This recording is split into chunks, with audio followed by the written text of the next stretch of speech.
Hello everyone, with the release of the Alien chapter for Dead by Daylight, I've noticed quite a lot of new players getting into the game.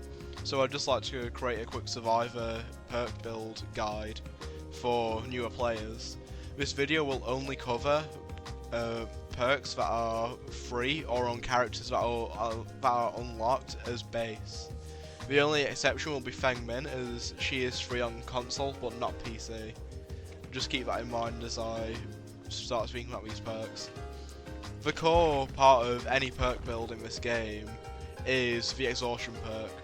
These perks either allow you to extend or escape from chase easier, as they have quite powerful effects.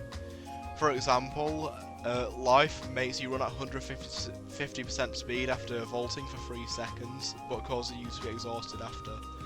This is great for escaping chase or just making distance from the killer. But each one of these has their own merits, and the ones that you will receive for free upon buying the game without any additional characters needed are Balance Landing, Sprint Burst, Dead Hard, and Life, but only on console. If I have to recommend 2 of these to new players, it would probably either be Sprint Burst or Life. Life if you're on console obviously, but if you're on PC and don't have Feng or any other characters, Sprint Burst would likely be the best, as it gives you the ability to run at 150% speed, the same as Life, whenever you want. However, you would need to learn how to manage the perk, which is its main downside. Balance Landing and Dead Hard are both also good, but fit into more niche perk builds, or in Dead Hard's case, they require quite a lot more skills to use than the others, as it's timing based. So, moving on from this, you will want to have some different main perks as well as your exhaustion ones. So, the exhaustion perk is the core of your build, and you'd fit like 3 separate ones around it. And the couple of good perks that you start with, no matter what, are Kindred, Will Make It, Hope, and Resilience. Kindred shows everyone your aura when you're on the hook, as well as the killers when nearby, and the inverse when someone else is hooked, so you can see their and your teammates' auras, and the killer if they're close to a hooked person.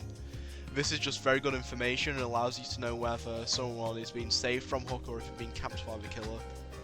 The next perk, Will Make It, makes you heal at double speed after unhooking someone for 90 seconds. This is just really good for keeping people healed when they get off a hook and stopping tunneling if the killer's coming back, due to the speed that you can heal them at. Next is Hope.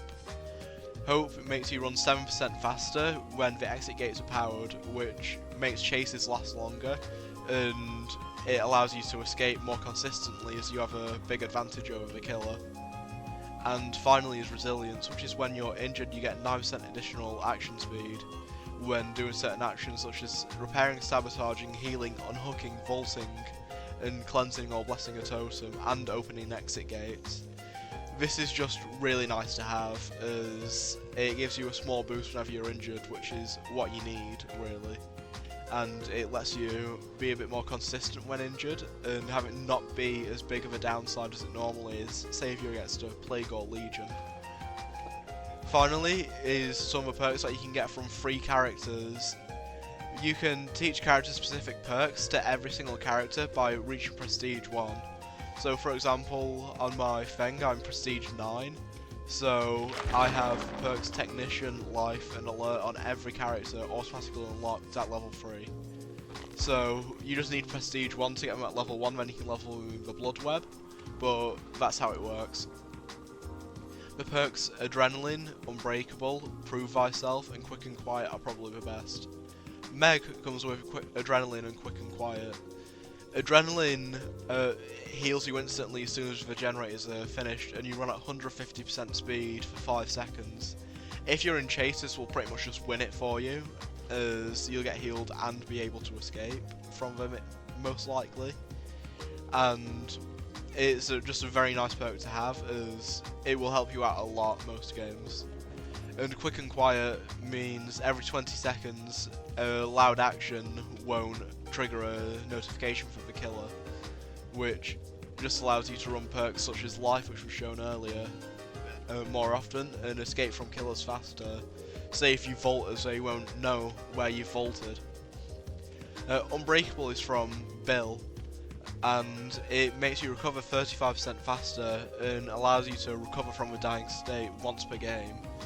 This can be really good if you get left on the floor by a killer, as if they leave you it will allow you to revive yourself without anyone's help, and it can be very good in certain circumstances. And finally is Prove Thyself, which is a 10% repair speed bonus when on generators with other survivors. But you can only have this once now after a nerf. This still ends up making generators go faster, and it will allow you to win games easier. However, all these perks are ones which you will have to level other characters for. So out of the 3 characters, the ones I would recommend leveling first are Meg, Feng if you're on console, Bill, Dwight, and then you can level up any ones that you want really apart from that.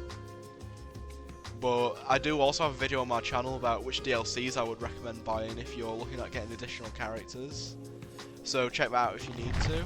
But I hope this has helped you with some perk builds. And any of these different perks that I've shown can fit well together in multiple builds. And you don't have to use these ones, you could use any basic perk that you want. These are just some good recommendations on what to do if you're struggling to pick a build. But with that said, I'd like to say goodbye.